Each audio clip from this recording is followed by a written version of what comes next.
دانش matric کا طالب علم تھا۔ بڑا ہونہار بچہ تھا، درد مند دل رکھنے والا۔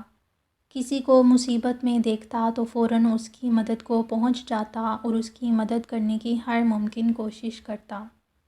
اس سے کسی کو کوئی شکایت نہیں تھی۔ ایک روز دانش اسکول سے گھر جا رہا تھا تو اسے کسی کی آواز سنائی دی۔ اسے ایسا لگا جیسے کوئی بھکاری صدا دے رہا ہو۔ دانش نے ادھر ادھر دیکھا تو اسے درخت کے سائے میں ایک بوڑھا شخص نظر آیا جو سر جھکائے دونوں ہاتھ مٹی میں ڈالے مسلسل صدا لگائے جا رہا تھا، درخت لگاؤ ثواب کماؤ، درخت لگاؤ ثواب کماؤ۔ دانش اب اس بوڑھے کے قریب پہنچا تو اس نے دیکھا کہ وہ پودے لگا رہا تھا۔ دانش نے قریب پہنچ کر اسے سلام کیا اور اجازت لے کر اس کے پاس بیٹھ گیا۔ بابا، آپ کا نام کیا ہے؟ دانش نے پوچھا۔ عرفان، بابا نے کہا۔ بابا، آپ یہاں کیوں بیٹھے ہیں اور اس طرح صدائیں کیوں لگا رہے ہیں؟ دانش نے سوال کیا۔ دانش کی بات سن کر بابا کی آنکھوں میں آنسو آ گئے اور وہ پھوٹ پھوٹ کر رونے لگے۔ دانش نے انہیں تسلی دی تو وہ آنسو صاف کرتے ہوئے بولے، ارے بیٹا، یہ بہت لمبی کہانی ہے، تم جاؤ، تمہیں دیر ہو جائے گی۔ نہیں بابا، آپ مجھے بتائیں، مجھے دیر نہیں ہوگی۔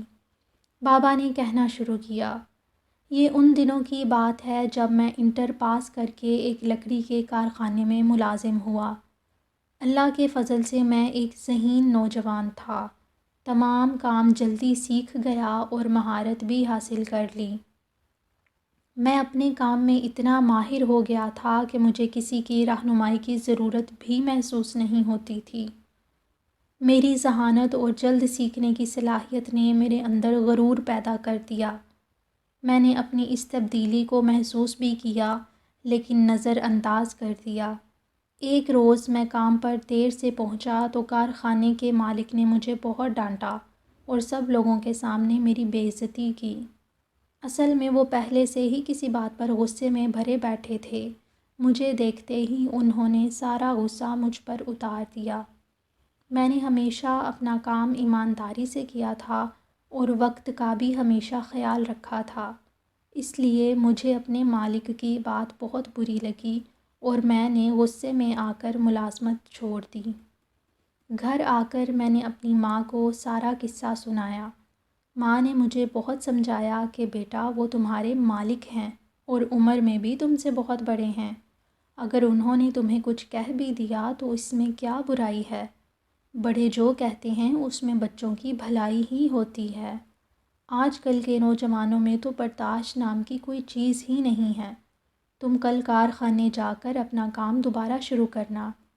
میں نے ماں کی بات سنی انسنی کر دی اور ضد میں آ کر فیصلہ کیا کہ چاہے کچھ بھی ہو جائے میں اس سیٹھ کے ہاتھوں اپنی مزید بے عزتی نہیں کرواؤں گا اور وہاں کبھی کام کرنے نہیں جاؤں گا۔ مجھے سارا کام آتا ہے، اب میں اپنا کام شروع کروں گا اور اس سیٹھ سے بھی بڑا آدمی بن کر دکھاؤں گا۔ آخر یہ سیٹھ اپنے آپ کو سمجھتا کیا ہے؟ بس اپنے فیصلے پر عمل درآمد کرنا شروع کیا اور کچھ رقم قرض لے کر کچھ ضروری مشینیں خرید لیں۔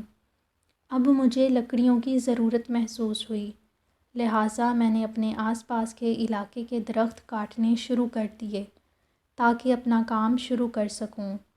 میری ماں نے مجھے درخت کاٹنے سے بہت منع کیا کہ بیٹا، درخت لگانا اور ان کی حفاظت کرنا بہت ثواب کا کام ہے۔ درخت اللہ تعالیٰ کی بہت بڑی نعمت ہیں۔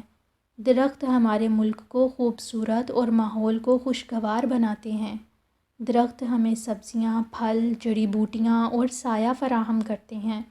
درختوں کو دیکھ کر ہماری آنکھوں کو ٹھنڈک اور سکون ملتا ہے، ہماری بینائی تیز ہوتی ہے۔ درخت ہمیں آکسیجن دیتے ہیں جو ہماری زندگی کے لیے بہت ضروری ہے۔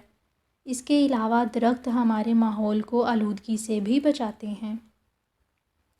غرض میری ماں نے مجھے درختوں کے بہت فائدے بتائے اور مجھے سمجھانے کی بہت کوشش کی کہ میں درخت کاٹنے جیسے گھناؤنے جرم سے باز رہوں، لیکن میں اپنی ضد پر اڑا رہا اور اپنی ماں کی نصیحت کو نظر انداز کر دیا۔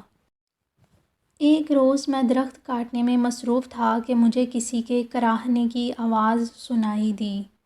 میں نے ادھر ادھر دیکھا تو کوئی نظر نہ آیا۔ آواز بڑھتے بڑھتے سسکیوں میں تبدیل ہو گئی، لیکن میں نے آواز کی طرف کوئی توجہ نہ دی اور اپنے کام میں مصروف رہا۔ اتنے میں ایک ننھی چڑیا اڑتی ہوئی آئی اور میرے سامنے پھڑپھڑانے لگی۔ شاید وہ کچھ کہنا چاہتی تھی، لیکن میں اس کی بات نہ سمجھ سکا۔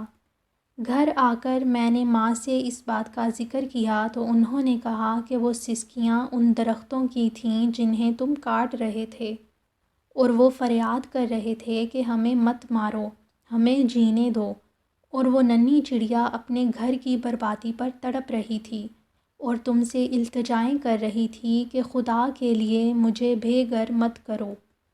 میں نے ماں کی بات کو ہنس کر ٹال دیا کہ درخت بھلا کیسے رو سکتے ہیں، وہ تو بول بھی نہیں سکتے۔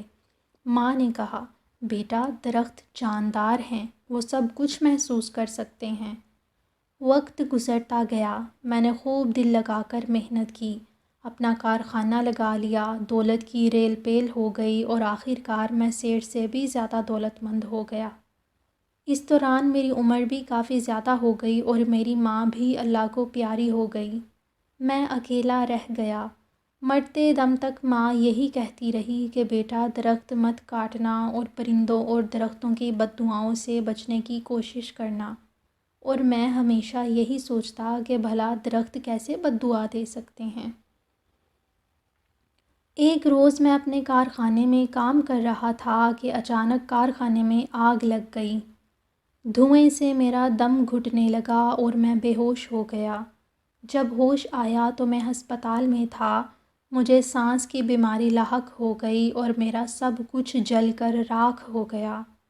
اس وقت مجھے اپنی ماں کی بہت یاد آ رہی تھی، لیکن افسوس اس بات کا تھا کہ وہ اس مشکل گھڑی میں میرے ساتھ نہیں تھی۔ ایک رات ماں میرے خواب میں آئی اور مجھے پیار کر کے کہنے لگی، دیکھو بیٹا، تم نے میری بات نہیں مانی اور درختوں اور ننھی چڑیا کی بد دعا تمہیں لگ گئی۔ دیکھو بیٹا، پرندے، جانور اور درخت سب جاندار ہیں۔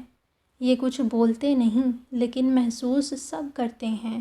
ان کے اندر بھی زندگی ہوتی ہے۔ اتنا کہہ کر وہ چلی گئیں۔ جب میں صبح بیدار ہوا تو میری زندگی ہی بدل چکی تھی۔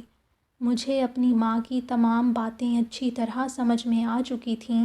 میں نے اٹھ کر نماز ادا کی، اللہ تعالیٰ سے معافی مانگی اور فیصلہ کیا کہ میں اب کبھی درخت نہیں کاٹوں گا، بلکہ مزید پودے اور درخت لگاؤں گا تاکہ میرے گناہوں کی تلافی ہو سکے اور مرنے کے بعد مجھے سکون مل سکے۔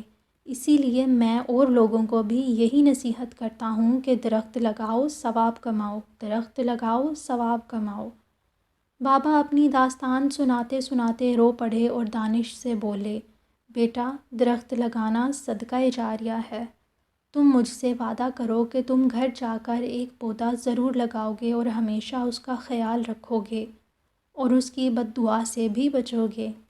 دانش نے بابا سے وعدہ کیا اور گھر پہنچ کر اس نے گھر کے باہر ایک ننھا سا پودا لگایا اور اس پودے کے ساتھ ایک چھوٹا سا بورڈ بھی آویزاں کر دیا جس پر لکھا تھا، درخت اور پودے ہمارا بیش بہا سرمایہ ہیں، آؤ آگے بڑھو اور شجرکاری مہم میں اپنا حصہ ڈالو، آؤ زیادہ سے زیادہ درخت لگاؤ اور ثواب کماؤ۔